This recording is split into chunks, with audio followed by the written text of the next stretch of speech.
우리는 기독교는 뭐 사랑의 종교라고 합니다. 사랑의 종교. 이게 뭐 기독교는 사랑이라는 게 너무 당연한 말처럼 들리지만 초대교회 상황을 보면은 꼭 그렇지만은 않았어요. 굉장히 좀 특이했다. 이런 사랑의 윤리를 얘기하기 좀 특이했다고 볼 수가 있어요. 왜냐하면 초대교회는 유대교로부터 이렇게 갈라져 나온 소종파입니다. 어떤 기성 종교로부터 이단처럼 갈라져 나왔다는 것은 기성 종교로부터 계속 핍박과 배제를 당하는 거죠. 그 요한복음 9장의 상황이 요한 공동체의 상황입니다. 요한복음 9장에 보게 되면은 맹인이 눈을 떴죠. 눈을 떴는데 예수로 말미암아서 신뢰하면서 눈을 떴습니다. 근데 예수를 고백을 못해요. 고백하면은 회당에서 바리새인들 정죄하고 출교를 해버립니다. 부모도 그래서 무서워가지고 이런 두려워하는, 인정하지 못하는, 그러니까 그런 어떤 배제와 뭔가 이렇게 핍박을 받는 그런 모습 속에서 사랑을 지금 얘기하고 있어요. 마치 그 모습을 보면서 이런 거예요. 니네는 우리는 핍박하지만 우리는 더 높은 윤리로 사랑으로 품겠어. 막 이런 느낌으로 이렇게 보여요. 뭐 유대교뿐만 아니고 세상으로부터, 당시 고대 로마 사회죠. 로마 사회로부터 그 주류 사회의 어떤 그 차별과 여러 가지 폭력을 당했죠. 마태복음은 이렇게 전합니다. 그들이 너희를 공회에 넘겨주겠고 그들의 회당에서 채찍질하리라. 또 너희가 나로 말미암아 총독들과 임금들 앞에 끌려가려니 뭐 모욕을 당하고 저주의 말을 하게 될 것이고 막 이런 말들을 하고 있어요. 이렇게 위협이 오고 막 배교자도 막 생길 수도 있고 막 그렇죠. 이런 어떤 위협 상황 속에서 막 그런 막 위축되거나 아니면 막 보복하고 싶은 마음이 생기죠. 우리는 복수할 거야. 근데 마태 공동체, 초대교회로 그런 방식으로 안 갔어요. 오히려 니네는 우리를 때리지만 우린 너희를 끝까지 사랑할 거야. 이렇게 가버렸어요. 이렇게 되면 배교자도 분명히 나오고 분리주의자도 나오고 뭔가 이단들도 그야말로 조그만 이단들이죠. 또 생겨날 수도 있어요. 그래 그들이 떨어져 나가죠. 근데 지금 요한 서신서가 얘기한 그 공동체 상황입니다. 이미 분리주의자들이 떠나서 나갔어요. 그 밖에서 막 자꾸 욕하고 밖에서 막 정죄하고 니네 그러면 막 마치 천국 못 가, 구원 못 얻어 이런 식으로 막 하고 있는 상황이죠. 예, 하여튼 이런 여러 가지 상황이 되게 되면은 대부분 두 가지 방향으로 가죠. 완전 위축됩니다. 위축돼가지고 막 자기 걸 똘똘 더 뭉치는 그런 방향으로 가죠. 막 세상과 완전히 경계를 짓고 비밀스러운 집단처럼 가버리는 거죠. 또 반면에 아예 그냥 미워하고 복수하고 이런 길로도 갈 수도 있는데 이런 모든 길들을 다 가지 않았어요. 오히려 떳떳하게 세상에 더 나왔습니다. 오히려 세상을 사랑하고 원수까지도 사랑하는 그 길을 갔던 겁니다. 요한 공동체에서 자꾸 계명이라고 자꾸 얘기하는데 그 계명은 딱 한 가지밖에 없어요. 이거죠. 요한복음 13장 34절입니다. 새 계명을 너에게 주노니 서로 사랑하라. 내가 너희를 사랑한 것 같이 너희도 서로 사랑하라. 이 서로 사랑이란 말을 계속 반복하고 있고 요한 1서에서도 이 사랑 아마 이제 4장 5장 가게 되면 거의 뭐 계속 사랑으로만 계속 얘기할 겁니다. 그러니까 사랑의 방식이 굉장히 대담했고 놀라웠던 겁니다. 근데 성공을 했어요, 이게. 그러니까 이렇게 폐쇄적이 되고 오히려 공격적이 될 수도 있는데 오히려 품고 사랑하고 이해하는 방향으로 가버렸다는 겁니다. 이게 단순히 뭐 어떤 타고났던 전략이었나 그렇지 않았어요. 그러니까 이건 뭐냐면 어떤 하나님의 중심에 아니면 세상을 이끌어가는 역사의 중심에 사랑이 있다는 걸 알았어요, 이들이. 이 복음의 중심에 사랑이 있는 겁니다. 거기에 나와 있는 게 그렇게 되어 있죠. 11절에 우리는 서로 사랑할진 왜? 이는 너희가 처음부터 들은 소식이라. 처음부터.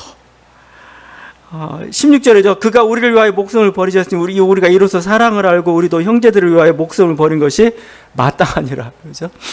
처음부터 그랬고 또 우리가 이렇게 이런 놀라운 생명 은혜를 얻게 된 것도 결국 사랑 때문에 그랬고, 그렇죠? 이 처음부터라는 게 아마 이 사람이 첫 신앙을 갖고 세례를 받고 아마 그 시대에 그걸 연도해 둘 수도 있겠지만 요한복음 처음부터는 태초부터란 말도 이렇게 가능합니다. 처음부터, 그러니까 뭐냐면 세상의 창조부터 사실은 사랑이 창조 이전에 뭐가 있었느냐, 빅뱅 이전에 뭐가 있었느냐, 사랑이 있었다라고 얘기하고 있어요. 왜냐하면 하나님이 이 세상을 창조할 때 왜 창조했느냐라고 하면 이유를 따진다면은 딱 한 가지 이유밖에 안 나와요. 사랑밖에 없어요. 사랑밖에.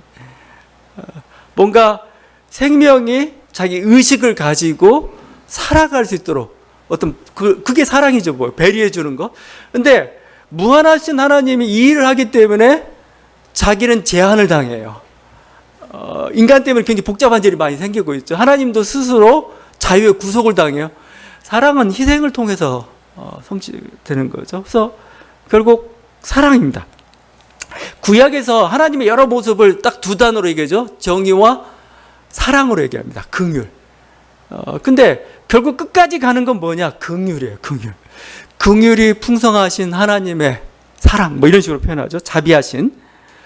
율법도 얘기하고 정의도 얘기하고 선지 외치지만 결국 가는 건 결국 사랑이었던 거죠. 지금 인류가 어둠 가운데 있죠. 이 어둠 가운데 있으니까 저 하늘에 계신 하나님이 이 땅에 내려오셨어요. 그것도 역시 사랑인 거죠. 전쟁터에 뛰어든 겁니다. 구하려고. 오셔서 인간을 반인간으로 만드는 죄와 싸우셨어요. 역시 그것도 사랑인 거죠.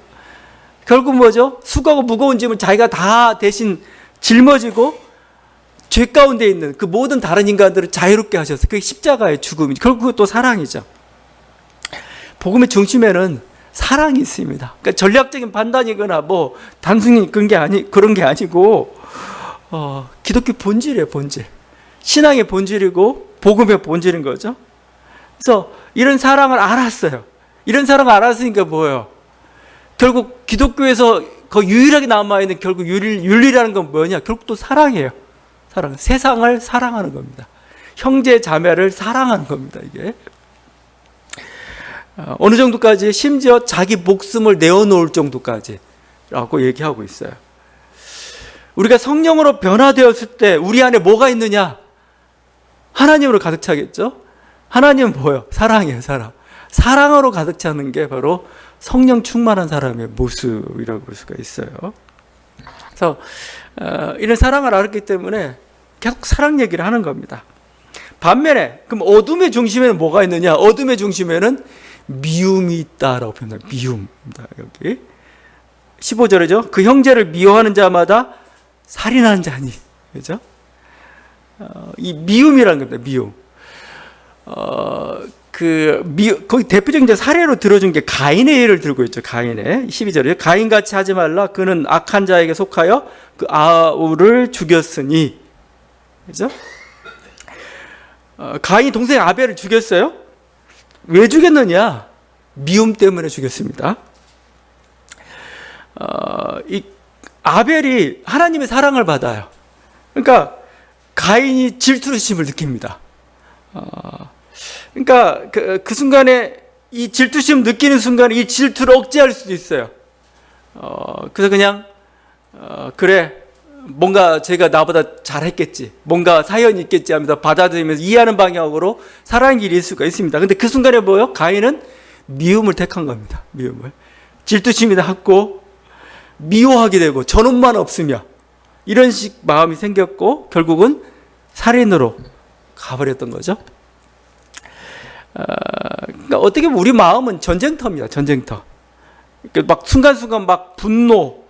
그러니까 우리는 죄의 세력 아래 있다고 표현하잖아요. 죄의 세력이 있기 때문에 죄가 이 세상을 휘저으면서 자꾸 우리 마음 가운데 충동질을 해요. 그래서 막 분노가 솟고 막 여러 가지 미움이 올라오고 옵니다. 자, 근데 여기까지는 죄가 아닙니다. 제가 얘기해요. 내 마음에 미움이 생겼어. 누굴 미워하고 막 분노해. 죄 아닙니다. 그건 괜찮아요. 자, 근데 어디부터가 죄냐? 미움을 행하기로 작정하는 순간이 죄입니다. 이제 나는 미워하겠어 가는 순간이 죄인 거예요. 이게 왜냐하면 그건 바로 행동으로 나타나기 때문에, 결국 살인으로 가기 때문에. 가인에게 줬던 말입니다. 가인에게 하나님 이런 말씀을 주셔요. 그 가인이 이제 그 죄를 저지르고 막 그런 유혹 가운데 있는데, 어떻게 보면 가인에게 주는 말은 우리 모든 인간을 향한 하나의 그 도전이기도 그렇습니다. 이럽니다. 네가 선을 행하면 어찌 낯을 들지 못하겠느냐. 선을 행하지 아니하면 죄가 문에 엎드렸느니라. 죄가 너를 원하나 너는 죄를 다스릴지니라. 죄를 다스릴지니라. 이 죄를 이 말, 여러분 에덴의 동쪽이라는 영화도 있고 소설, 존 스타인백의 소설도 있고, 그런데 그 중요한 주제 중에 하나가 죄를 다스릴지라 합니다. 죄를 다스릴지라. 인간의 존재는 뭐냐, 이거 인간이라는 존재. 인간의 존재는 이게 죄가 유혹하고 있어요. 막 사자처럼 앞에서 죄가 유혹을 합니다. 뭐 두렵기도 하고 뭔가 달콤하기도 하고 막 그렇습니다. 그 유혹 앞에서 뭐요? 내가 그걸 다스려야 돼요. 사랑의 길로 갈 수도 있고 미움의 길로 갈 수도 있습니다. 미움의 길은 살인이고, 결국 미움의 길을 선택하는 순간, 못 다스리는 순간 어떻게 돼요? 우리는 어둠의 아니면 마귀의 살인자가 돼버리고 마는 거예요. 그러니까 지금 가인은 결국 미움을 선택해버리고 말았어요. 단순히 그냥 미움이 일어나면 마음속에 뭔가 분노가 일어나면 이게 죄가 아니에요. 우리는 죄의 세력 아래 있기 때문에 분노와 미움이 상시적으로 발생하는 그런 세계 속에 살고 있어요. 그렇지만 그것을 다스릴 수 있느냐 없느냐 합니다. 다스리면 죄가 아닙니다. 죄가 아니고, 이걸 못 다스려 결국 행동화 시켜낼 때 이게 그 살인이라는 행태로 나타나는 거. 어떤 폭력이 됐든 어떤 험한 말이 됐든 진짜 죽이는 게 됐든 다 살인이니까 결국은. 다행인 것은 뭐냐면, 그 죄의 세력이 아무리 이렇게 우리를 지배하고 있지만 우리의 본성은 선하다는 겁니다. 왜냐하면 하나님의 형상을 주셔서 태어났기 때문에. 하나님의 형상을 쫓아서 이렇게 만들어졌기 때문에 하나님의 형상이 가장 중요한 이 사랑이라고 우리들의 기본적으로 탑재되어 있어요. 우리 DNA 안에. 그래서 그러니까 우리 본성이 나쁘면 착하게 되려면 얼마나 힘들어요. 근데 본성이 선해요. 선하니까 그 죄의 유혹에 대해서 그냥 담대하게 나가면 돼요. 여기 보면 마음이란 단어가 많이 나옵니다. 16절에 도와줄 마음을 닫으면 마음이란 단어가 나오죠. 19절, 20절에도 계속 마음이 나옵니다. 근데 마음이란 단어들이 재밌어요. 이 마음이 헬라어로 스프랑크론인데, 스프랑크논, 창자란 뜻입니다. 창자.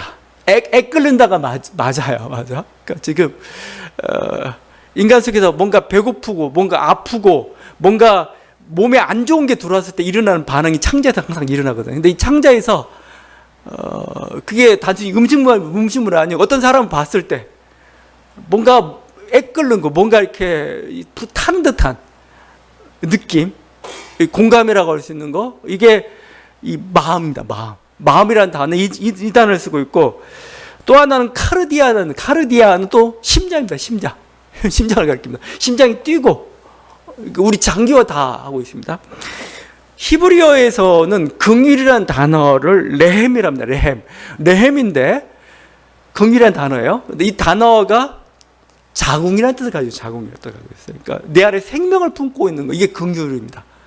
생명을 소중히 여기는 거고, 여기 생명을 품고 있기 때문에 다른 생명도 소중하게 보는 것, 이게 바로 긍휼의 마음이라고 볼 수가 있어요. 그래서 이게 인간은 근본적으로 그 사랑의 마음이 있다는 건 뭐냐면 공감의 능력이 있다는 겁니다. 공감이. 사랑이라는 건 결국은 뭐예요?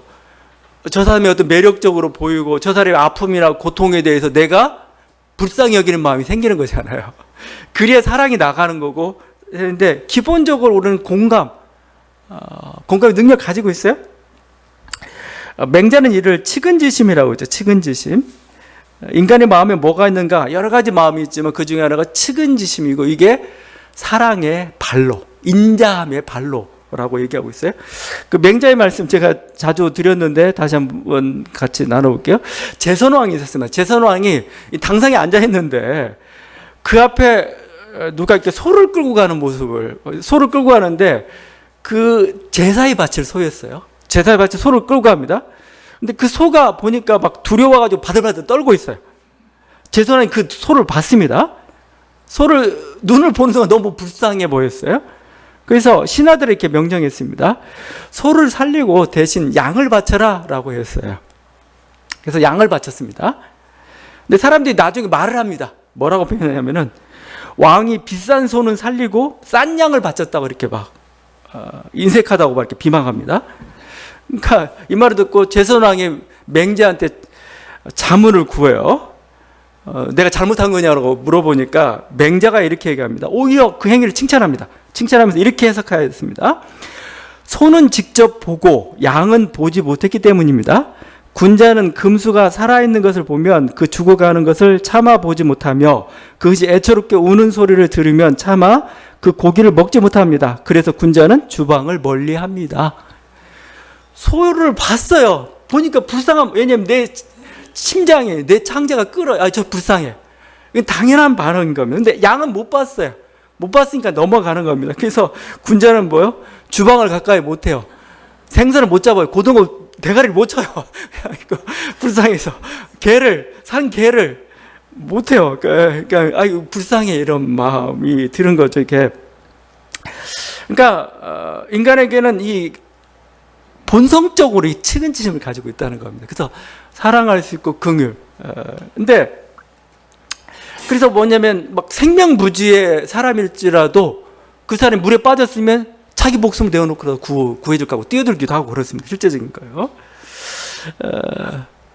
근데 이게 단순히 그냥 측은지심 이 정도만 이렇게 얘기하는 그냥 고대 어떤 동양의 어떤 교훈 정도만 그치는 게 아니고 실제 현대의 뇌과학이 밝히고 있는 이론 중에 하나입니다.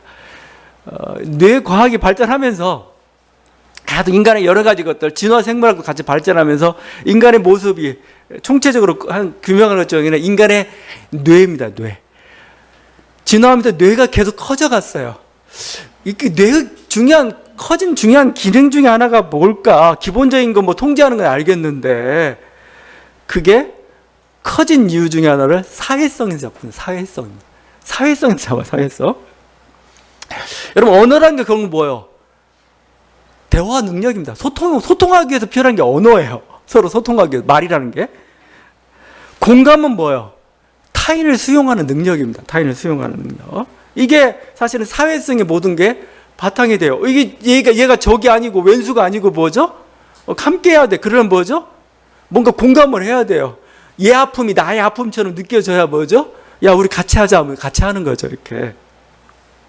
이를 통해서 연대나 공동체나 희생이 가능하게 되었던 거죠. 그래서 인간의 뇌 중에는 좀 이렇게 사회성이 강화되는 방면으로 갑니다. 그런 점에서 지금 우리 이 내란의 사태, 윤석열의 모습은 여러 가지 잘못들도 있고 불법적인 행위들도 있죠. 근데 제가 가장 결정적으로 보고 있는 건 뭐냐면 이 사람은 공감 능력이 없어요. 공감 능력. 이게 가장 결정적인 죄입니다. 죄. 정말 공감 능력이 없어요. 공감 능력이 모든 행동이나 말한 거, 거짓말을 서슴지 않는다든지, 여러 가지 폭력을 서슴지 않는다든지, 남의 죽음에 대해서는 별로 이렇게 개의치 않는다든지, 모든 게 결국 뭘까? 진화가 덜 됐어요. 보니까 공감 능력이 없죠. 이걸 우리가 보통 파충류 뇌라고 합니다. 파충류 뇌. 그냥 본능적인 것만 다 살아있지, 권력 욕구만 살아있지, 인간이 아니에요. 인간이 이게. 왜냐하면 불쌍히 여기고 눈치도 보고 하면서 뭐죠? 우리는 모든 걸 조정해 가는 겁니다. 근데 그게 전혀 없어요. 그냥. 어쩔 때는 굉장히 용감하고 능력 있는 것처럼 보이죠? 아닙니다. 능력이 있는 게 아니고 뇌가 없는 거예요. 이게. 생각이 없는 거고. 성경을 아무리 옆에 끼고 예배 드린 척 해도 그 안에 사랑이 없으면 신앙인이 아닙니다. 성경이 보는 요한이 보는 관점이 그거예요. 네가 옆 사람 향한 형제 자매를 향한 사랑, 네가 아무리 기도하고 헌금 많이 하고 해도 뭐요? 네 안에 사랑이 없으면, 사랑 행위가 없으면 너의 신앙은 좀 의심해 보겠다가 지금 요한복음의 이 자세인 거죠. 근데 참 이런 자를 계속해서 이렇게 추종하는 세력들이 기독교권에 참 많아요. 이게 뭘까 이거죠? 이 사람이 선하지도 않고 뭔가 그런 자기 권력 욕망으로만 가득 차 있는 그런 존재인데 왜 이 사람을 추종하는지, 이 사람을 변호해 주려고 하는지 도무지 이해가 안 가요. 제가 측은지심을 얘기했지만 인간이 보통 근본 본성이 있지만 이걸 막는 게 있습니다. 그게 이념이에요. 이념하고 교리가 무서운 겁니다. 이념하고 교리는 사람을 사람대로 못 보게 만들어요. 내가 지금 저 사람의 고통을 보면서 공감을 일으키고 있는 이걸 뭐요? 이념과 교리가 싹 가려버려요. 마취제처럼 싹 무마시켜 버립니다. 그리고 쟤는 죽어도 돼 이렇게 돼버립니다. 쟤는 죽여도 돼. 그러니까 사람이 죽는 건 굉장히 가슴 아픈 거고 힘든 거죠. 근데 이념에 싹 가려보면 죽여도 그냥 괜찮아. 그게 이게 우리 한국 전쟁이 일어났던 그 논란, 그 비극들이 거기에 있는 거죠. 측은지심을 못 느끼게 만드는 거. 이념 교리. 그것도 신앙인들이 제일 위험합니다. 신앙인들이 어떤 신앙인들 너무 교리에 투철한 그 사람들이 누가 돼요? 탈레반들이 돼요. 탈레반이 됩니다. 이슬람에서 샬롬, 이슬람이 샬롬이잖아요. 평화의 공동체인데 이게 왜 탈레반이 돼요? 교리 때문에 그렇습니다. 기독교도 마찬가지예요. 막 주변에 막 예수 믿고, 예수 뭐 기도 열심히 하고 막 찬양 열심히 하고, 괜찮습니다. 그런데 이게 진짜 신앙인인가? 여러분, 근데 이분이 사랑이 없다면 어떤 일이 발생하냐면 유사시에는 뭐죠? 굉장히 무서운 사람으로 바뀝니다. 굉장히 공격적인 사람으로 바뀝니다. 폭력적인 사람으로 바뀌어요. 교회에서 교회 분열이 나면 알아요. 쌈 나면은 뭐 권사고 뭐가 없어요. 막 그냥 서로 마귀의 자식 하면서 막 싸우는 거 보면 이성도 체면 체면도 그런 거 없습니다. 그냥 적이에요. 원수예요. 그냥 이렇게 사람이 안 보는 거죠. 그래서 저는 지금 그 마음에 사랑이 있느냐, 그 마음에 미움이 있느냐가 신앙인이냐 아니냐를 결정합니다. 그 사람이 정말 생명 있는 사람인가 생명이 없는 사람인가를 결정하는 거 뭐냐? 사랑이에요. 사랑. 내 마음에 사랑이 있는가 이거죠. 지금 요한이 그렇죠. 요한이 그래서 이 분리주의자들, 야 니네 사랑해. 또 분리주의자를 향해서 하는 말입니다. 니네 가더라도 사랑은 잃지 마. 왜냐하면 사랑이 생명이기 때문에 그래. 이런 거죠. 하여튼 이런 겁니다. 제가 계속 사랑 얘기하는데 이 공감, 친절, 사랑 이것들은 굉장히 나약한 언어처럼 보였어요. 근데 아닙니다. 사실은 가장 강합니다. 가장 강하고 이게 미래예요. 미래 사회는 뭐냐? 사랑이 지배하는 사회입니다. 여호와를 아는 지식이 충만할 거라고 표현하죠. 마지막 세상에 여호와를 아는 지식이 뭐예요? 하나님은 사랑이시다는 겁니다. 하나님은 사랑이시다는가? 하나님이 사랑이시다는 걸 알기 때문에 뭐죠? 어떤 일이 발생하죠? 해함도 상함도 없어진다고 표현해요. 해함도. 해함이 뭐예요? 부패죠. 상함은 뭐죠? 죽이는 거죠. 약육강식이 없어져가는 사회에 이게 하나님이 그리는 그 하늘나라예요. 하늘나라. 근데 어떻게 해요? 여호와는 지식이 충만할 때. 여호와는 지식이 왜? 사랑이에요. 사랑. 하나님은 사랑이신데 내가 죽일 수 없지 상대방을. 내가 해롭게 할 수 없지. 이거죠. 이게 들어가 있는 거죠. 몇 년 전에 이렇게 베스트셀러에 올랐던 책 중에 다정한 것이 살아남는다는 책이 있습니다. 다정한 것이 살아남는다. 제목이 뭐 인문과학 서적 같은데, 사회과학 서적 같은데, 과학 서적입니다. 과학 서적. 다정한 것이 살아남는다. 근데 과학 서적의 이기적 유전자처럼 과학 서적에 기초해가지고 과학을 설명하면서 어떤 게 사회 하나의 메시지를 좀 던지고 있어요. 이 저자들이 진화 생물학자들입니다. 근데 우리가 진화를 하게 되면 진화는 적자 생존하기 되면 항상 치열한 경쟁만 자꾸 생각해요. 내가 저놈을 죽이고 내가 혼자 살아남는 이런 식의 경쟁을 얘기하고 있는데 진화는 사실 그렇지 않습니다. 여러분 진화를 잘 보면은 거기서 하나님의 어떤 이 세상을 이끌어가는 경륜을 우리가 좀 볼 수가 있어요. 이 책은 생존의 필수 요소, 진화의 필수 요소로서 이제 중요하게 생각한 걸 친화력으로 봅니다. 친화력. 공감 능력이죠. 친화력, 연대 능력. 이게 뭐예요? 더 진화적이고 진화를 더 이끌어가는 하나의 힘이다라고 표현하고 있어요. 대표적인 예가 이겁니다. 네안데르탈인과 호모사피엔스. 이건 이제 유발 하라리도 얘기했던 바지만 네안데르탈인과 호모사피엔스 경쟁인 호모사피엔스가 이겼죠. 네안데르탈인은 거의 인간과 같은 그런 존재였어요. 힘도 좀 더 셌어요. 누가? 미국 풋볼 선수들 생각하면 그 정도가 네안데르탈이었다는 거죠. 그렇게 건장하고 이 힘을 이길 수 있는 사람이 없었는데 그들은 없어지고 인간이 호모사피엔스가 살아남았어요. 왜 그랬느냐? 호모사피엔스가 가지고 있는 친화력에서 찾습니다. 여러분, 네안데르탈은 10명하고 호모사피엔스 약하지만 1000명하고 싸우면 누가 이겨요? 1000명이 이기죠, 당연히. 10명인데 힘은 강하지만 10명이 못하고 힘은 없지만 1000명이지 연대에 있으면 이쪽이 이겨요. 그게 친화력의 힘입니다. 그게 바로 연대의 힘입니다. 인간만큼 연대를 잘하는 존재들이 없어요, 이렇게. 그래서 인류는 어떤 식으로 계속해서 방향을 가지고 가냐면은 연대를 파괴하는 세력들이 있어요. 그게 강한 수컷으로 표현되고 있습니다. 강한 수컷. 폭력적인 세력은 제거해버려요. 강하고 폭력적인 세력들은 제거하고 공정과 다양성을 추구합니다. 다양성이라는 건 뭐죠? 상대방을 인정해준다는 거잖아요. 얘도 그럴 형편이 있는 거, 그럴 이유가 있는 거, 그걸 우리가 받아준다는 거죠. 그래야 연대가 가능한 겁니다. 공정과 다양성을 추구하는 경향으로 가고 있어요. 미국의 트럼프가 된 것은 거의 반대 방향으로 가고 있어요.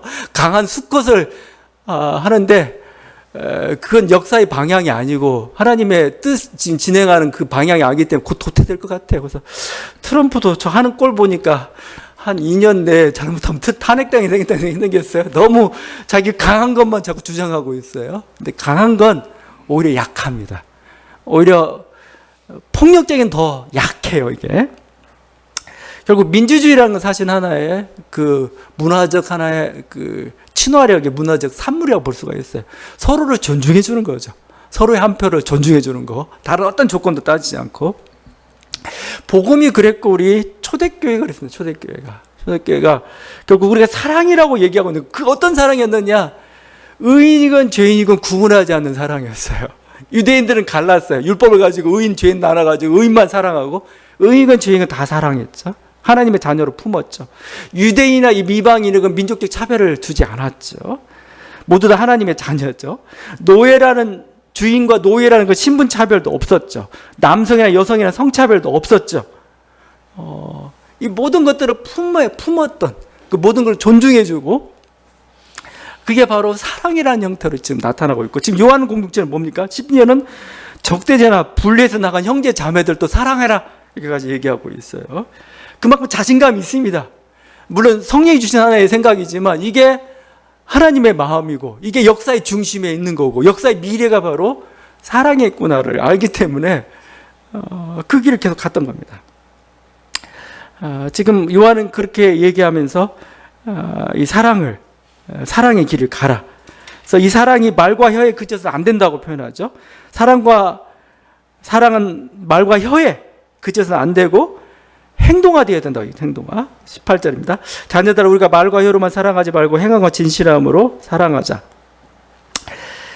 여기 지금 이 말과 혀로만 사랑하지 말고 이건 이제 말과 혀만 있고 실천이 없는 걸 부정적으로 표현하는 거지만 현대사회에서는 오히려 말과 혀로 사랑해야 됩니다. 여러분의 절반의 사랑은 말과 혀예요. 혀에 달렸어요. 여러분이 어떤 친절한 말을 하느냐 어떤 격려의 말을 하느냐 이거죠. 거의 여러분 인터넷 같은데 어떤 악담하는 비방하는 어떤 막 정죄하는 글을 쓰느냐 사람을 무력하게 만들고 사람을 왕따시키는 그런 언어를 쓰고 있느냐 말과 혀가 굉장히 중요하다는 겁니다. 자, 하여튼 그렇지만 이게 행동화되어야 되죠. 그래서 우리가 말을 했다는 것 글을 썼다는 건 이미 행동한 거나 마찬가지죠. 사실은. 그리고 실제 여기 형제가 굶주리고 있고 내가 재물이 있다면은 도와줘야 되죠. 그게 사랑인 거죠. 그래서 사랑하려면 손과 발이 부지런해야 됩니다. 게으르면 사랑을 못할 것 같아요. 사랑의 반대말은 무관심도 있고 하나는 게으름일 수도 있습니다. 그냥 찾아가고 베풀고 나눠주고 손으로 이게 사랑이다. 또 하나가 지금 행함과 함께 중요한 게 진리라는 거죠. 진리는 지금 진실로 번역되어 있는데 알레테이아입니다. 알레테이아. 근데 진리란 뜻이죠. 진리. 왜냐하면 이 사랑이, 그럼 사랑의 진리는 뭔가 불법을 행하지, 물론 그런 것도 들어가겠지만 저는 사랑의 진리라고 할 때 가장 중요한 건 뭐냐라고 생각했을 때 저것 같아요. 사랑이 폐쇄적이 되지 말라는 겁니다. 사랑은 어떤 속성을 가지고 있어야 돼? 계속 확대되는 속성을 가지고 있어야 진리에 서 있을 수가 있어요. 그러니까 사랑은 대부분 다 옳은 거지만 사랑이 왜곡될 때가 언제냐? 자기가 축소될 때, 자꾸 작은 집단으로 자꾸 축소될 때 사랑은 진리에서 벗어나게 돼요. 오히려 확대시키는 방향으로 가야 사랑이 제대로 된 사랑이 될 수가 있습니다. 여러분, 이 소규모 집단이, 어떤 작은 집단이, 어떤 민족 집단이 자기들만 사랑하고 다른 민족은 사랑하지 않게 됐을 때 그 끔찍함이라는 게 바로 파쇼의 등장이죠. 히틀러의 파시즘. 무자비한, 다른 집단에 대해서는 인종청소라고 부를까지 무자비한 살상으로 자기 민족끼리 사랑이죠. 근데 이게 축소되는 방향으로 갔을 때, 확장되지 않고, 이건 완전히 엄청난 폭력으로 갔고, 제가 인간이 진화한 여러 가지 이유를 얘기하면서 친화력을 삼았지만, 사실은 인간 종만큼, 인류 종만큼 이기주의에 사로잡힌 그런 존재가 없어요. 모든 다른 생명체들을 다 박멸시켜버리고 말았습니다. 예전까지는 인간이라는 존재가 전 지구상에는 1%도 안 됐어요. 나머지 99% 다른 생명체였죠. 근데 지금 뭐요? 인류가 99% 생명체고 나머지 1%만 살아남아 있는 그런 식의 아주 체제를 만들어버렸죠. 확장시켜야 됩니다. 우리의 사랑이라는 게 단지 인간뿐만 아니고 우주까지도 사랑 확대가. 제가 그래서 요한복음 17장 예수님의 기도가 우리 항상 묵상해야 될 거고, 확장되는 공동체가 뭔지를 보여주죠. 아버지께서 내 안에 내가 아버지 안에 있는 것 같이 그들도 다 하나가 되어 우리 안에 있게 하사 세상으로 아버지께서 나를 보내신 것을 믿게 하옵소서. 아버지께서 내 안에 내가 아버지 안에 있는 거, 이게 사랑입니다. 사랑입니다. 근데 그것처럼 이 우리 안에 뭐요? 제자들도 들어오게 해주십시오. 여러분, 우리가 삼위일체라고 표현할 때 삼위일체 핵심적 교리 중에 하나가 페리코레시스입니다. 페리코레시스는 상호 내주란 뜻을 가지고 있어요. 페리코레시스가 페리페럴 하듯이 이렇게 둘레를 얘기해요. 둘레. 원주, 둘레 같은 걸 얘기합니다. 코레시스는 코러스죠. 코러스, 조화. 원을 그리며 조화를 이루고 있는 모습을 페리코레시스, 상호 내주라는 표현을 쓰고 있어요. 삼위일체, 성부, 성자, 성령이 마치 원을 그리면서 이렇게 춤을 추고 있는 모습으로 그려지는 것 중에 하나의 그림이 삼위일체 그림이에요. 근데 이 그림 속에 지금 뭐예요? 예수님이 제자들을 끼워 넣습니다. 그러니까 하나님과 인간이 여기서 뭐예요? 온전한 사랑의 어떤 그러니까 삼위일체 관계 속에 또 인간이 들어가는 겁니다. 거기 사위일체와 같은 경지로 들어서고 있는 게 이 기도와 같이 보여지고 있죠. 자, 여러분, 이게 사랑이란 게, 선교란 게 결국 뭐냐? 요한복음의 선교란 게 뭐냐면, 요한복음의 선교는 이 사랑의 원을 확대시켜 가는 겁니다. 하나님과 나는 이 사랑의 하나의 교제, 원무 가운데 다른 인간도 계속 끌어들입니다. 끌어들여가지고 이 사랑의 원무 안에 다 들어가게 만드는 것. 이게 선교예요. 그들에게는 선교가. 예수 믿으세요 그 정도만이 아니고 예수를 사랑하세요 됩니다. 이 생명과 하나 되십시오. 이게 그들이 선교했던 거죠. 자, 이 원문은 어디까지 가야 되느냐? 인간을 넘어서 이제는 뭐죠? 온 우주를 향해서 가야 됩니다. 온 우주. 이제 온 생명체를 향해서. 인간만이 아니고 온 우주와 하나님의 뜻이에요. 예수 그리스도 안에서 만물을 통일하게 하려는 게 에베소서 얘기하고 있는 그리스도 경륜의 최종 목적이라고 표현하고 있잖아요. 이제 하나님, 그새 인간이 들어가고 제자들이 들어가고 다른 인간들이 들어가게 되고 모든 세계 인간들이 들어가고 우주가 들어가고 생명이 들어가면서 언제나 하나의 거대한 하나의 원물을 추구하고 있는 그게 바로 사랑의 목표입니다. 또 이 사랑이라는 게 이렇게 확장돼 가야 왜곡되지 않고 진리로 갈 수 있다라고 합니다. 여러분, 우리는 그리스도를 통해서 사랑을 알게 되었습니다. 이 사랑을 맛보았습니다. 이제 이 사랑을 실천하라고 말씀하고 있습니다. 이 사랑의 원을 계속해서 확장해가는 저와 여러분 되기를 간절히 바랍니다. 기도하시겠습니다.